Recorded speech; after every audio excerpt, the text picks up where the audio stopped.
Hi there.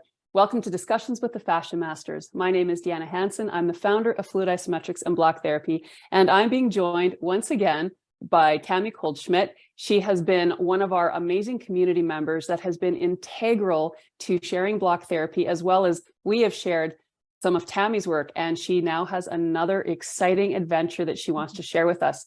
Welcome, Tammy. Please introduce yourself and let us know what you're up to now. Thank you, Deanna. Yes, so I am the owner of Thermography for Health New York.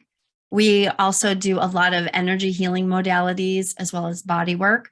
And we also do holistic dentistry. So we cover the gamut of health on all levels. And I developed this next masterclass. It's a 2-part series, and it is called Beauty.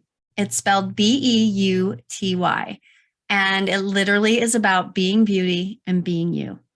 Oh, that's fascinating. I mean, first of all, we are constantly being pummeled with how we feel we should look, how we should appear to the world, rather than being our authentic selves, warts and all. And we really judge ourselves for that. So I'm really excited for you to dive in and share a little bit about how this whole thing came to be and what it's all about. Thank you. You're absolutely right. So most women that come to me on some level are surviving wounds of beauty, whether it's scarring, emotional traumas about their body image, the way they feel they look, their hair, their skin. I mean, you name it, they are beating themselves up and they're in trauma over it. So this course was developed to actually open the wound, look at where you battle with beauty, and then start to open up the heart, develop your self-worth, and come to a place where you begin to find your unconditional love. There's the old fairy tale Beauty and the Beast.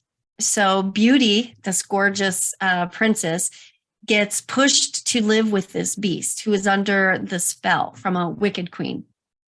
And the only way that that spell can be broken is through unconditional love.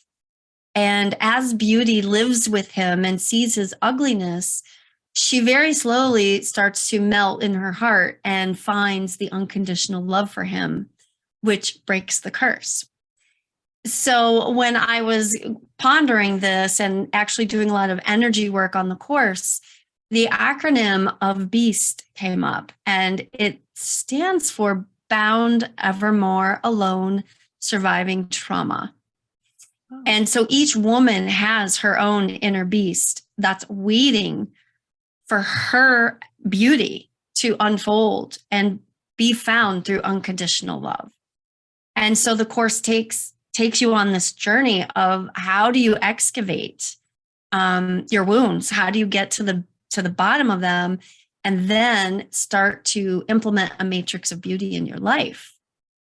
Wow. So, that sounds really exciting. And oh my gosh, tell us more. Like, this is fascinating. And I mean, I'm sure every woman and probably many men listening to this are totally relating. I think we all have, as you said, we all have our wounds and we all have our perceptions. And to be able to move past that and to just truly be authentic in how much we love ourselves without that judgment would be incredible. Yeah, and it can be done. As you know, with anything, it takes a shift in perception, because without that perception shift, we stay wrapped in those poison vines. Actually, some of the basic poison vines that we deal with is the vanity, also perfectionism, people pleasing, believe it or not, and that oftentimes comes from usually a young girl trying to please her mother. Yeah, there's a lot of deep traumatic wounds with the family based on the way that the expectations are for this young child to look or even to live, the choices that they make. So, and then the fourth one is I call the 3 C's, and these are compare, compete, and conquer. And that's a lot of what we do as women inside of us. We're constantly comparing, and then we're competing. And then the old innate response is to just conquer. So those are some of the poison vines that we actually dive into. and start to unravel those vines so that you actually can begin to blossom. So I talk a lot about like weeding the garden and planting new seeds and letting the heart blossom in unconditional love. Do you, excuse me, do you mind sharing any of those roots that you've found in yourself to give our viewers a little more perspective? Sure. So I was a dancer growing up, and that is absolutely one of the, besides, I think also maybe modeling and acting, things that put you in the limelight. The thing that I used to struggle with were, besides vanity, perfectionism, people pleasing, because every audition you went to was, you had to please your judges. But the biggest thing that came out every day was the 3 C's. It was compare, compete, and conquer. I found that I was constantly comparing myself to all the other dancers, definitely competing because you want the job, right? And then conquering was more within myself. Like I felt like I would conquer when I would get the role or do really good in class. And I think almost any performer or athlete can sort of feel what that is. But that was my journey, and it was very difficult. And I came from a lot of low self-esteem for no reason. I mean, when I look back, it was really, you have to look at how we're brainwashed, and that's how you have to start changing your perception. So in today's world, I would say the biggest brainwasher is probably social media. I'm guessing for the younger ones. I'm so happy that we didn't have to grow up with that. I can't even imagine what they're going through. I mean, it was hard enough for us and all of those things. And I totally relate. I mean, I was a dancer as well. And I was also the youngest of 3 girls. And both in fact, my father was the one that was always honest about the weight because he was on himself about it. So I remember I would be 10 years old, and in our drawer, I can't remember the name of the company, but he was always on these strange diets. And there was like a veal parmesan in the drawer because it was like this diet food. And this was like the mindset that we came from, that, like you had to look a certain way. And I mean, I think that's typical for most people. But also being a dancer, like, how do you not compare? Because you are competing. Like, that's the whole nature of, of life and trying to get ahead. So I'm so happy you're doing this, because I mean, honestly, like, just as you're speaking, I don't think there's a single human on this planet that isn't going through that on some level and constantly judging how they should be compared to who they truly are. Yeah, it's true. And then there's a lot of what I call lurking shadows attached to those vines, because what I realize is most people, I don't think they even know how hard they are on themselves. And the poison in that is all of these different emotions that just lurk around in our tissues, in our organs, in our mind, in our thoughts. So the course is really about just focusing in and honing in on your awareness of everything that you think about what is true for you. And one part of the course, which is really one of the best parts, I take the word believe. And if you think about the way the word is spelled, right in the middle is LIE. So I'm like making them look at what are the lies in what you believe. Because almost every belief system that we have is somehow steeped in lies, whether it's coming from culture, religion, your family. There's just so many things that we believe to be true that aren't so. They're not even our real thoughts that come from us, like truly our heart. They've been programmed in by someone else's thinking.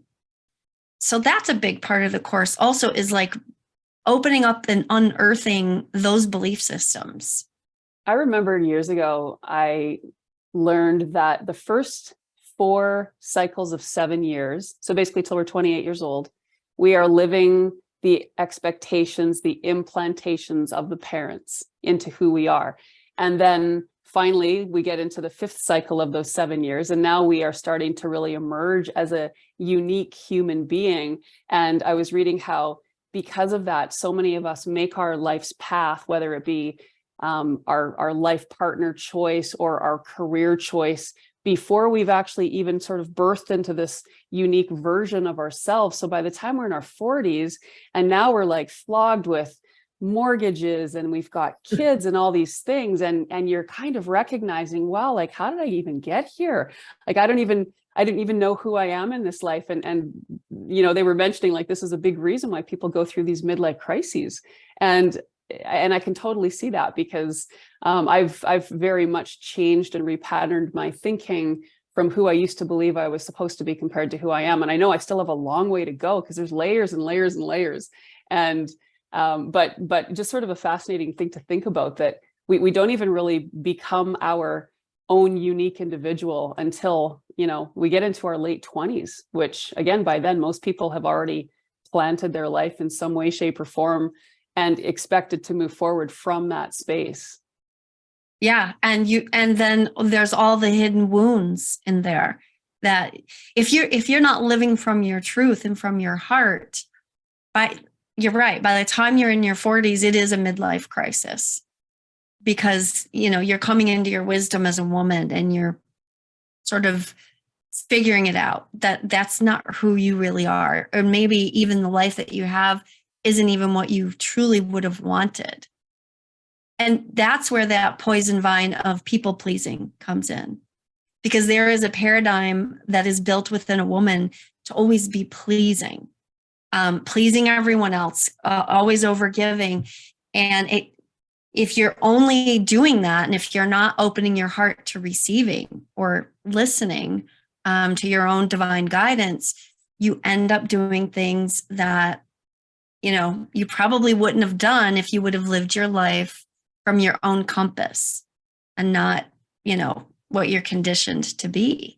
One of the things that I learned from Greg Braden, I've read a number of his books, because I too was/am a people pleaser, still working on that.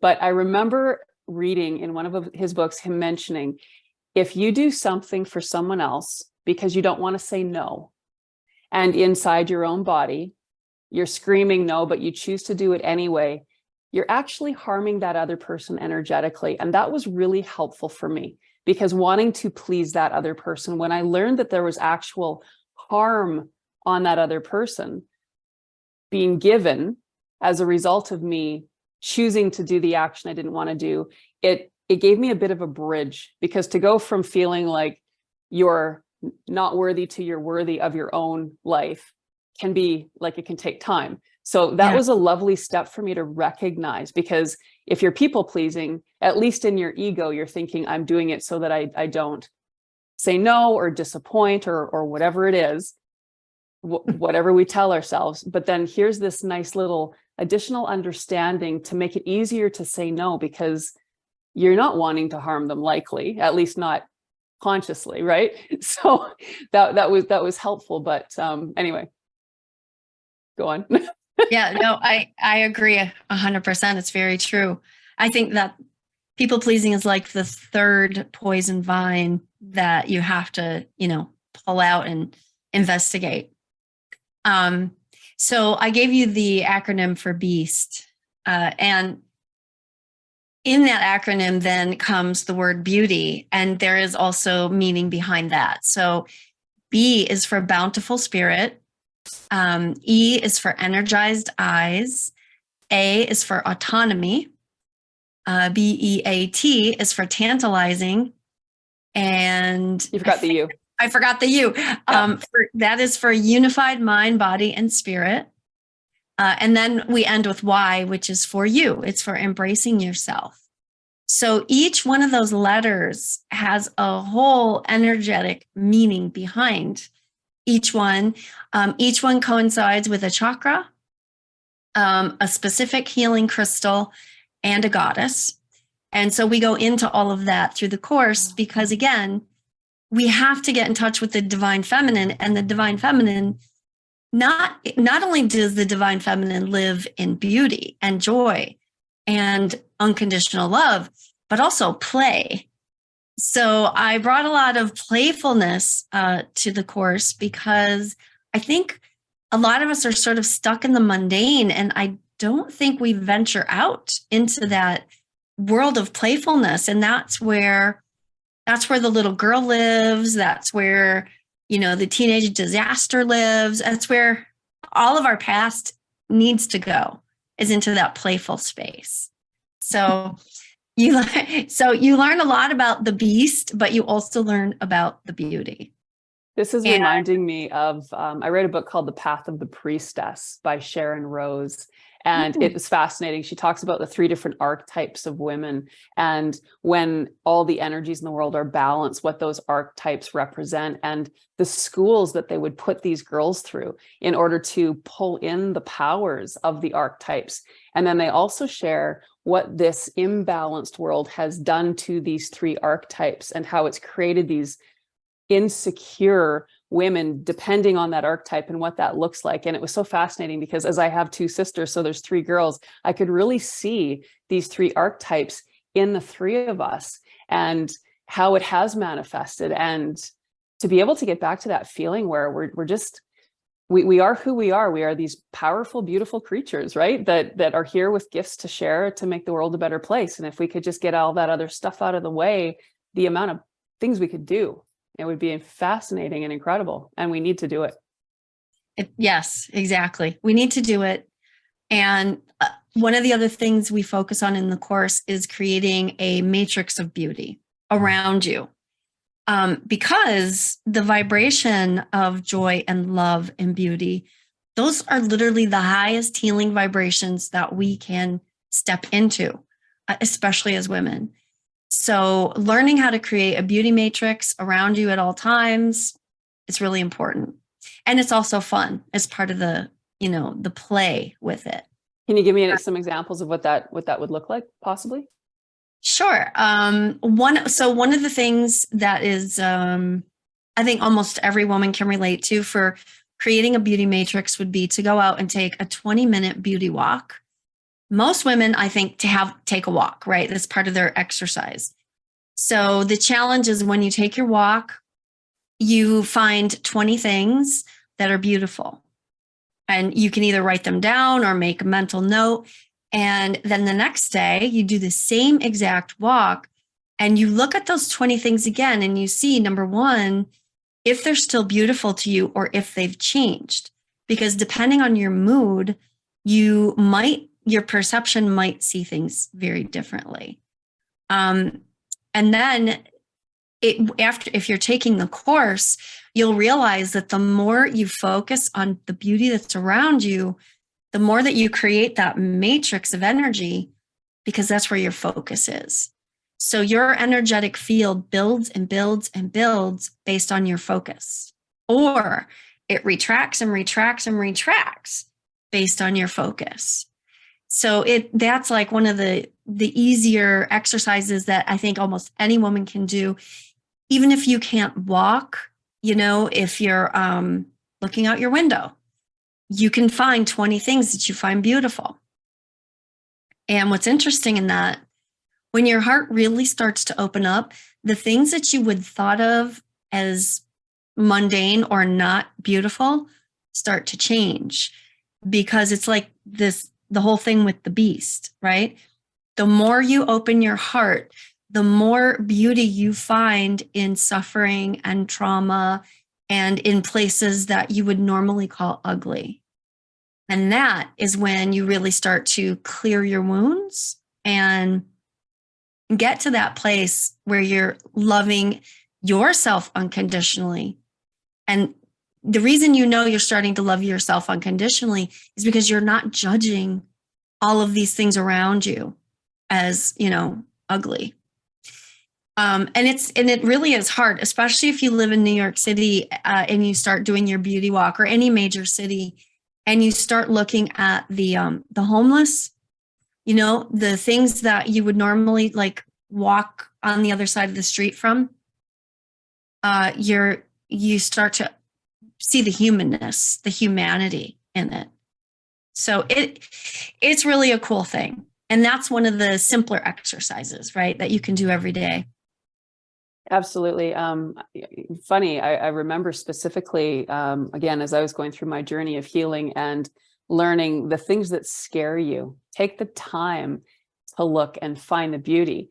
And I wasn't scared of spiders, but I didn't particularly like them. But then I remember taking the time to really notice. And when you really zero in and you see the incredible detail and symmetry and how they move, and it's absolutely fascinating. And then you take that whole feeling away of like, oh, this little critter's like running around. When you look at it from that lens, you find the God in it.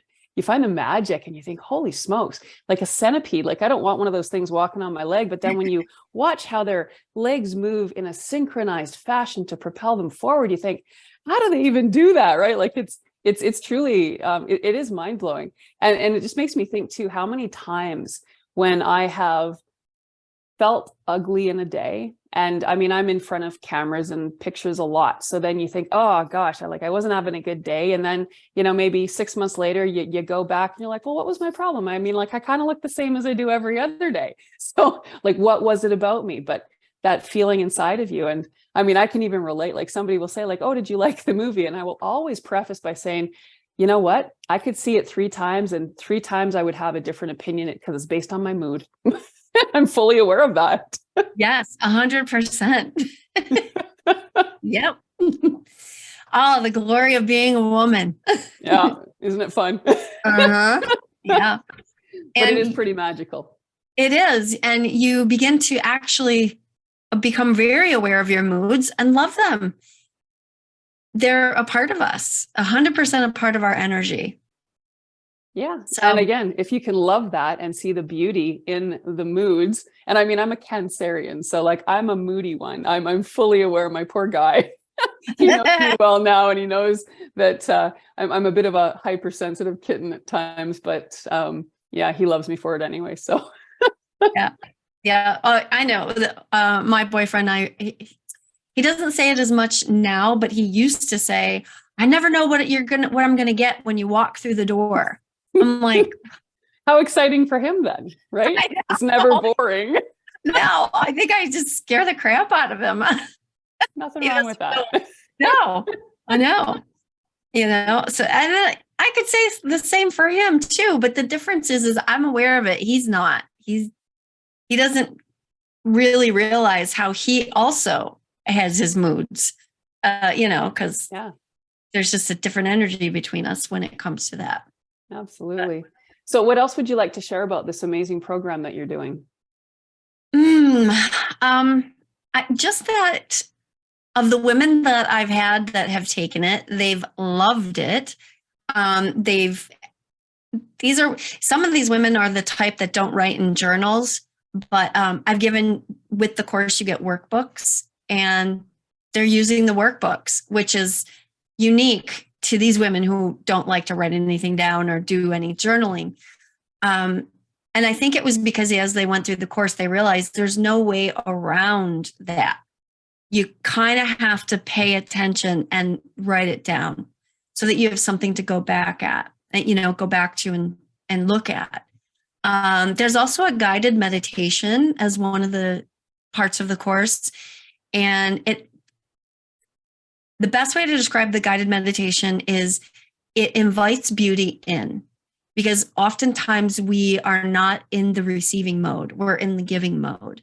So the more you do the meditation, the more you receive the beauty that comes through the spoken word. And that one's really powerful. So I think there's something in it for every woman. No matter what she likes to do or doesn't like to do, she'll find at least 2 or 3 things that she can really dive into with it. Wow. But it's packed. There's a lot of exercises, and there's a couple of things where you actually have to face yourself in the mirror. That would be the mirror on the wall. Everyone knows that old fairy tale where the Wicked Queen, she's saying, mirror, mirror, mirror on the wall, who's the fairest of them all? And one day the mirror answers her and says, why, it's Snow White. And so she sets off to kill Snow White. So you see that the wicked queen is in all of us on some level. And that's important in these old fairy tales that have been around since the 1300s and maybe even before. Women have been dealing with this since probably the beginning of time. If we were, competing for the man to, Yep. have the babies and all of that, it goes deep. It goes way back. Yeah, but I do think Snow White was a really old, like from the 1300s, if I remember right. It was really, really old. It may have even been from Germany. Okay. It was either Snow White or Sleeping Beauty, but they're all old. They were just like brought up to date and redone around when the 1930s, when Disney came on the scene. But it is the tale of women dealing with their beauty. So it's not a new thing. I think, when they say, oh, women have come so far, I think in the back of my mind, it's like, I don't know that we have, because I think the majority of us still have a lot of self-doubt and we beat ourselves up. Well, and I think there's cycles. I mean, again, you mentioned social media with the youth. And I mean, if you look at how the girls are portraying themselves on social media, I mean, there's nothing real about that. They take 50 shots to find that perfect angle, which is not reality. And so, and people are seeing this and thinking, oh, that person is so beautiful, but it's so staged. And take them out of their moment and have them express and talk and smile. And is there beauty behind that? And maybe there is, but that's not what I feel is being portrayed. They're caked. They don't show their skin. They're hiding. And I feel really sad for this generation coming up, because they aren't given. Maybe we weren't either, but I think it's worse now because it's projected to so many people, and we're not relating as much one-to-one in person as we used to either, to actually see and be authentic. Like everything is so scripted now that this is so timely. And I hope that if you're attracting, like you probably are, more women of our age, this middle-aged generation, I hope a lot of women embrace this and share this with their daughters, because that's really needs this now is the young women. They're coming into this world with a very skewed perspective of what is real and fake. And they're the ones that I'm really feeling sad for right now. I mean, if we're this old and we've come this far and we're alive still, good for us, but they've got some big hurdles to overcome to feel that true sense of self-worth, because those pictures aren't going to take them very far when they actually try to get out into the real world and establish themselves as a beautiful individual, as opposed to just being a beautiful image, right? So true. And I think I had just this last round, I had 3 18-year-olds, one 21-year-old, and maybe a 23-year-old. Those were my younger ones. That's great. And the one 18-year-old, I just begged her to take the course because I was working with her on some energetic healing, and her biggest wound was she compared herself to all the other frat girls. She felt like her butt was not big enough, which made me laugh because, from the 80s, it was always like, you needed to be so skinny with no butt. I mean, if I gave you the list of things that she complained about herself and her body, and then if you were to see this 18-year-old in person, you'd be like, she's crazy. She's beautiful, this girl, but not to her. She was just beating herself right down. So she was actually one of the reasons I wanted to get this out there. So if any of your ladies have daughters, they're the ones, they need it. And to that point, I remember, and this was, I think, done as a joke, but I think it really represented the truth about the difference between men and women. It had this woman who looked like a supermodel standing in a bathing suit in front of the mirror, And she zeroed in and she's like, oh, if my thighs were just a little smaller. And then it had this guy with a pot belly. He was balding. He was kind of slumped over and he's looking in the mirror. He's going, man, I look good. You know, like really, like this is what we're dealing with. It's this psyche that we have to like have this perfection. And if we're not perfectly symmetrical and aligned and we don't have anything to grab that shouldn't be there, or a little dimple in our leg, my goodness, like then holy smokes, we're not good enough. Like it's fascinating that this is what we've actually been born into and what we're dealing with. But I love that you're doing this, because underneath that is this amazing power. If we can actually turn that whole understanding of what beauty really means on the outside as well as the in, and penetrate it to our soul and our depth, and then we can express that, again, we can move mountains. So thank you so much for sharing this, for creating this amazing course. I would love to touch base, you know, maybe half a year from now, and I'm sure you're going to have so many people doing this, and then maybe you can give us some like really amazing testimonials so people can really understand and see the process more so of what people have gone through, and some of your incredible examples. For sure. Thank you.